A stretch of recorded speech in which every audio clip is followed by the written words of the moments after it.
Part 1.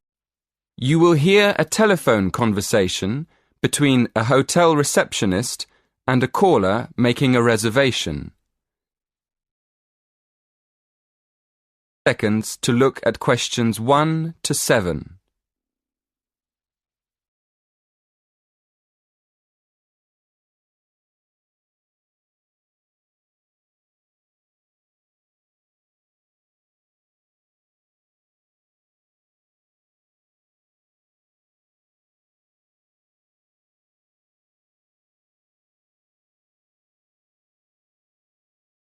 Now we shall begin.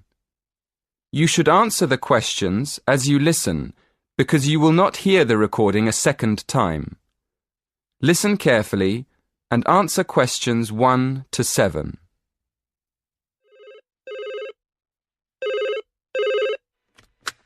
Silver Tulip Hotel, good afternoon. How can I help you? Yes. Good afternoon. I'd like to book a room for next Friday. Certainly, sir. How many nights will you be staying? Just one, please. And would you like a single or double room? A double room, please. A double room.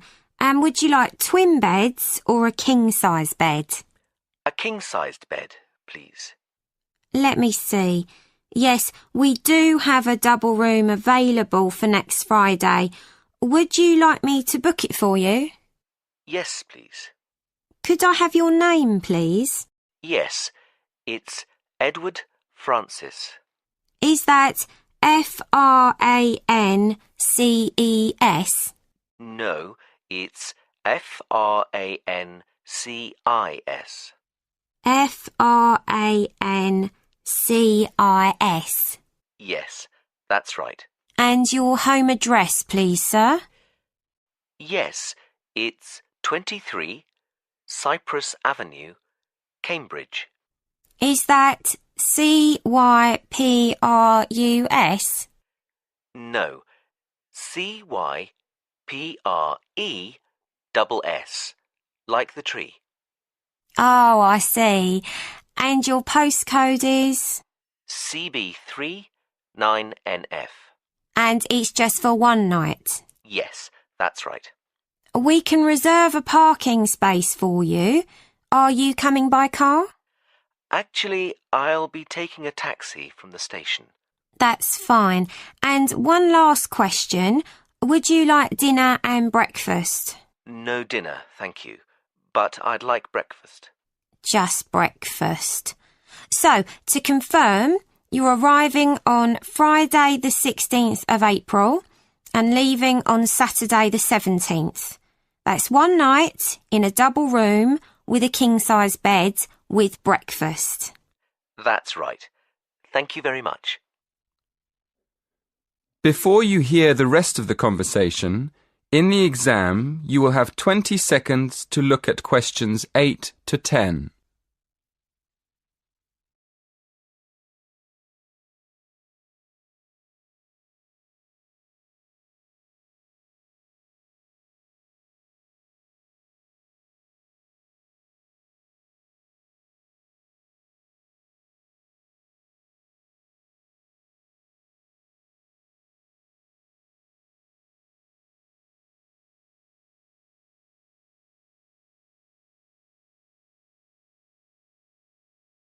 Now listen carefully and answer questions 8 to 10.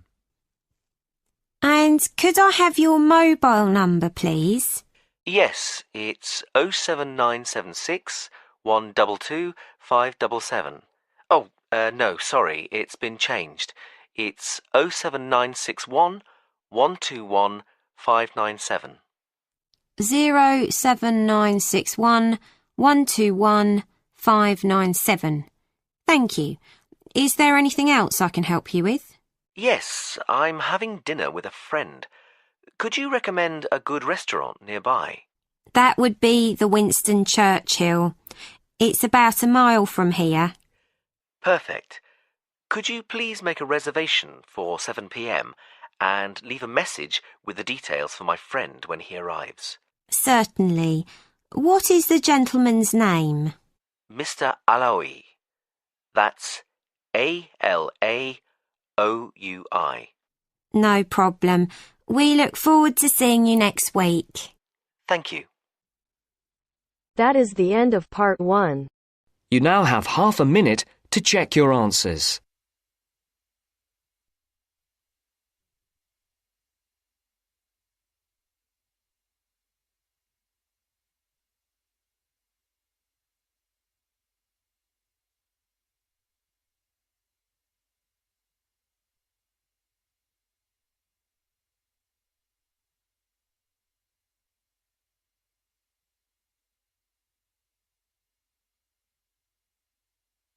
Now turns to part 2. Part 2. You will hear the head teacher of an English primary school talking about the school to a group of parents and visitors. First, you have some time to look at questions 11 to 15.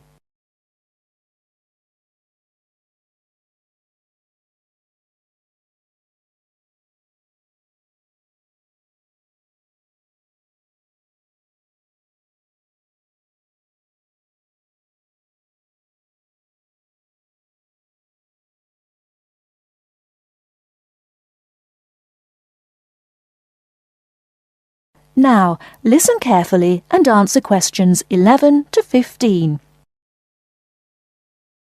Good morning, everyone. And as the head teacher of Cranley Hill Primary School, I'm very happy to welcome you to our open day.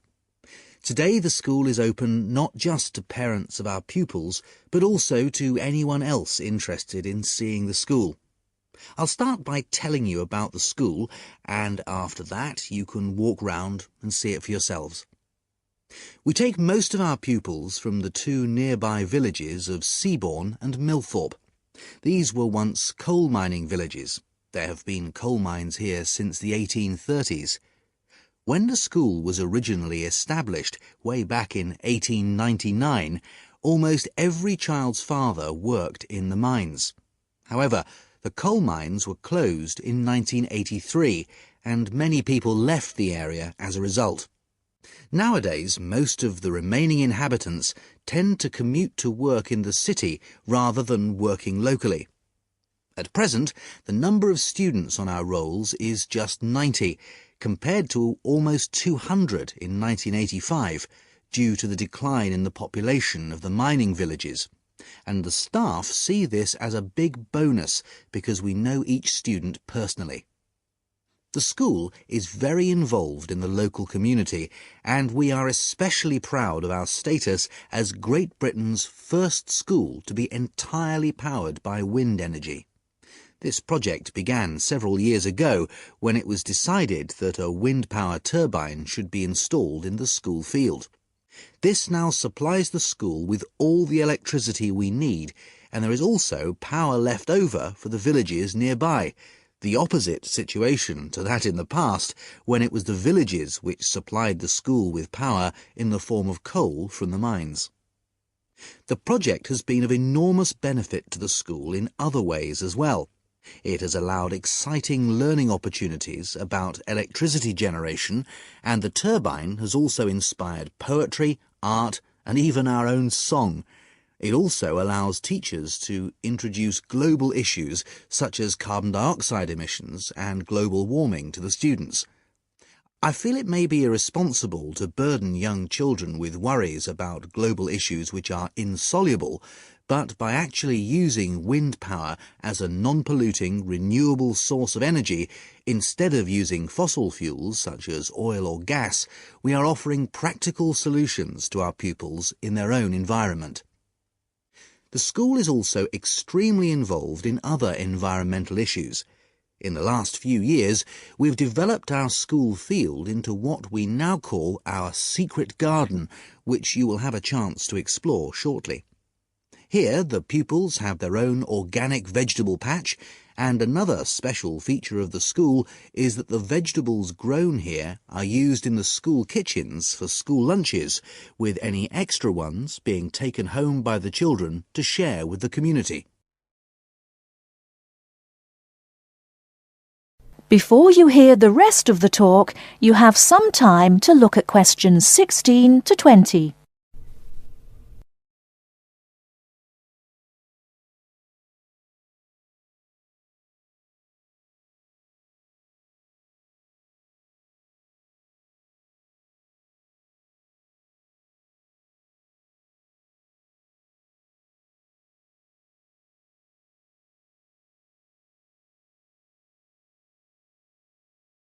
Now listen and answer questions 16 to 20. Now, I'd just like to tell you some of the things to look out for as you go round the school site. At present, we're standing just at the front entrance to the school facing north, and as you can see, the ground slopes up quite steeply behind the school. To our right, we have the car park, OK? And to our left, we have our sports field. This is just for training and informal games. We use the village football field for our under-11 matches. At the far end of the car park is our recycling centre. This is for things like paper, glass and so on, and everyone is very welcome to make use of it. Immediately behind the school to the north, we have the play area. Unfortunately, we had to remove the play equipment, the climbing frame and so on, because it didn't conform to safety regulations. But we do have the treehouse in the middle of that area. That's very popular. Then, at the top end of the play area, you'll find the entrance to the secret garden. The vegetable patch is in the bottom corner, and beyond it, hidden in the trees, we have a pond. The children love this because it attracts all sorts of wildlife, frogs, fish, and lots of birds. I should just mention the trees. There are over 30 different species, all planted by the children. In the middle of the garden, we have what we call the storyteller's chair, and this is where the children come with their teachers and sit on the grass to listen to stories. And finally, at the top end of the secret garden, to the left, is our wind turbine. And as you go round the classrooms, you'll find lots of work done by the children explaining all about how it works and how proud they are of it. Right, now, before we go... That is the end of part 2. You now have half a minute to check your answers.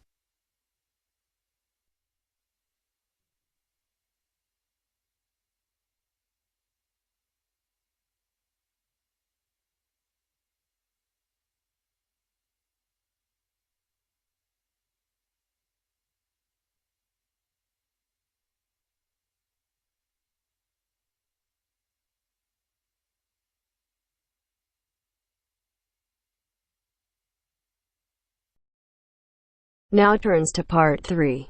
Part 3. You will hear two students, Sharon and Zhao Li, talking to their tutor about a presentation they gave the previous week. First, you have some time to look at questions 21 to 23.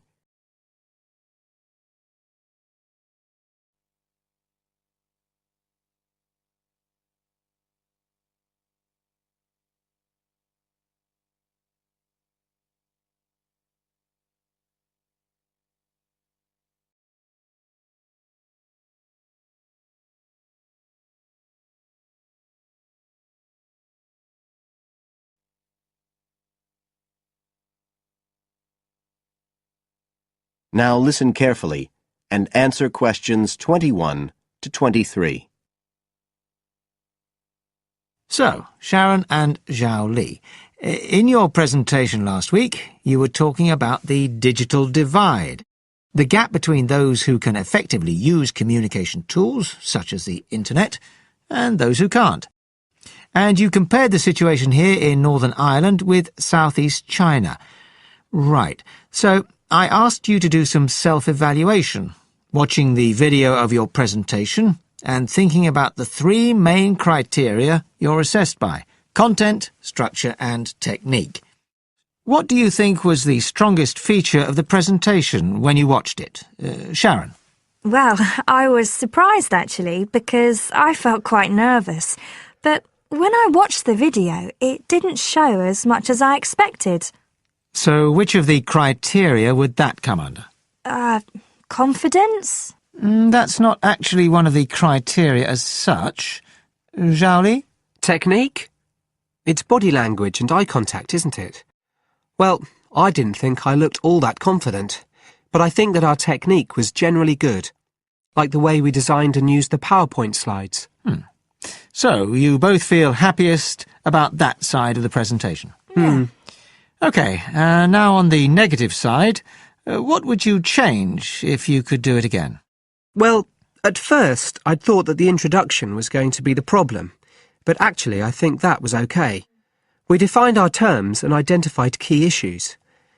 It was more towards the end. The conclusion wasn't too bad, but the problem was the questions. We hadn't really expected there'd be any, so we hadn't thought about them that much.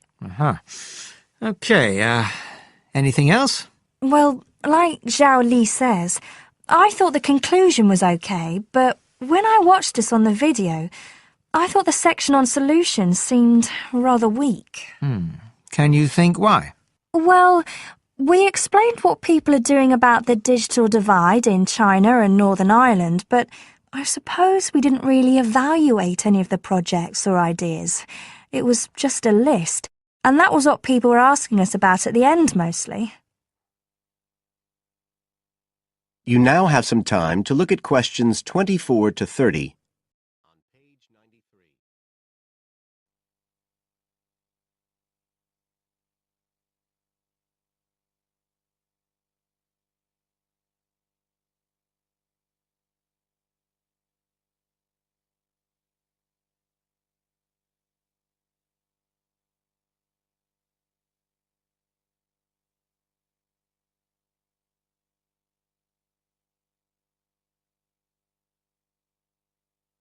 Now listen and answer questions 24 to 30. OK. Now, I also asked you to get some peer evaluation from the other students. Yes, well, people said it was interesting, like the fact that in China the internet was used more for shopping than in Northern Ireland.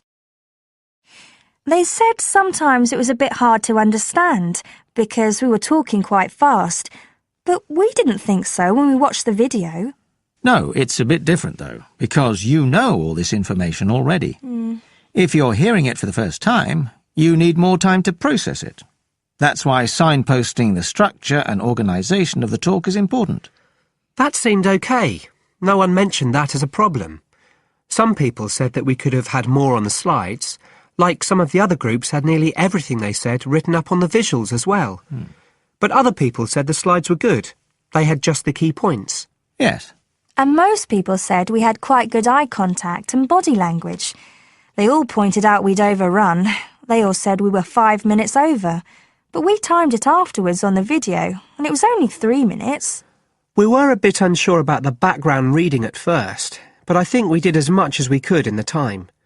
Anyway, no one commented on that under content. But one thing that did come out was that they liked the fact we'd done research on both Northern Ireland and China. Most other people had just based their research on one country. We managed to get quite a lot of data from the internet, although we had to do our own analysis, and we did our own surveys as well in both countries. So the class gave us best feedback for content, but it was all okay. Right. Well, that's quite similar to the feedback I'm giving you. I was very impressed by the amount of work you'd done and by your research methodology. So, actually, I'm giving you full marks for content. 5.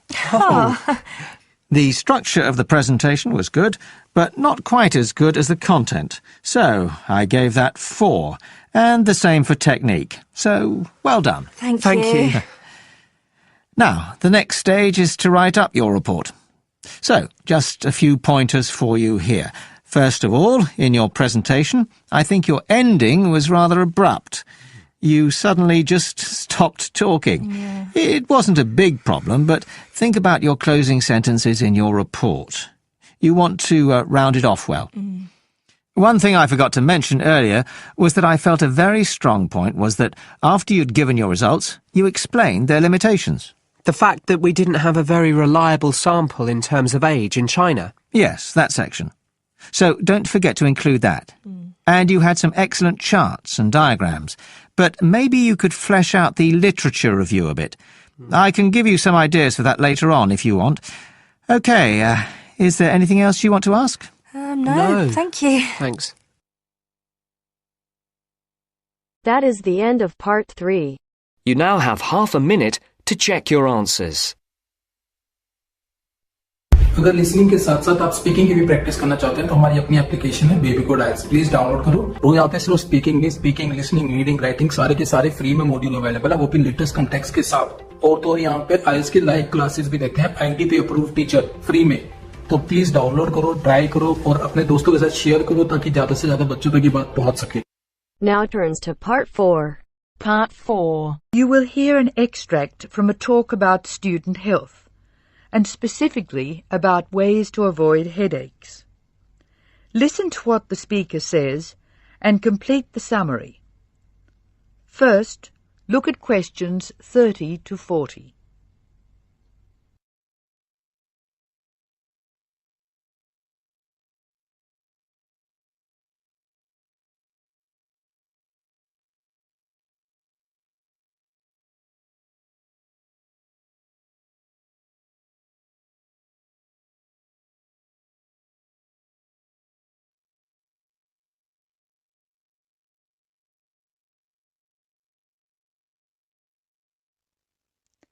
As you listen to the talk, answer questions 30 to 40. Hello. Welcome to the Student Orientation Programme. Today's session is on health issues, and this talk is about headaches and how to avoid them. It may surprise you to hear that headaches are often caused by hunger. In fact, one study suggested that 70% of headaches are related to hunger, which makes it the principal cause. The advice is simple. Eat 3 meals a day and try to keep to a fairly regular schedule of meals. People associate noise with headaches, and for most of us, excessive noise creates the conditions for a headache. Very loud noise is unpleasant, and people usually remove themselves from it. Having said that, younger people tend to tolerate noise better than their elders, so I may be leaving noisy places far earlier than you. Just remember that exposure to too much noise may predispose you to a headache. Of course, we all associate headaches with studying. In fact, the headache probably doesn't come from the studying so much as from being tense. When we study hard, we often hunch over our work. Try raising your shoulders and tensing them, and now relax. Can you feel how much more comfortable a relaxed stance is? Another thing, it's very important to check that you're working in a good light. It will not actually hurt your eyes to work in a bad light, but it will make you tired very quickly and is very likely to give you a headache. What's more, if you have the book flat on a desk in front of you, it'll be harder to read, and you'll have to hold your head at an odd angle. It is wise to have a book rest, which raises the material you are reading 45 degrees to the desk. This will help reduce your chance of a headache. Try to relax before bed so that you will be relaxed when you try to sleep. A soak in a hot bath may be helpful. It's also important to really sleep when you go to bed. A good mattress is a wise investment for people who want to avoid headaches. This talk seems to keep coming back to tension. Tension may cause you to chew too forcefully, clench your jaw or grind your teeth, and this in turn may lead to headaches. It is very easy to say that you shouldn't grind your teeth, and very hard to stop, particularly if you grind your teeth in your sleep. Try to avoid situations which will make you tense, particularly just before bed. If you do compulsively grind your teeth in your sleep, ask your dentist about a soft mouth guard. In general, try to eat regular meals and avoid tense situations. Be sure you get plenty of exercise. Hopefully your headaches will be greatly reduced. One other thing I should point out, avoid smoky rooms and cars. Such places certainly encourage headaches, and the smoke may be doing you quite serious long-term damage. That is the end of Part 4. You now have half a minute to check your answers.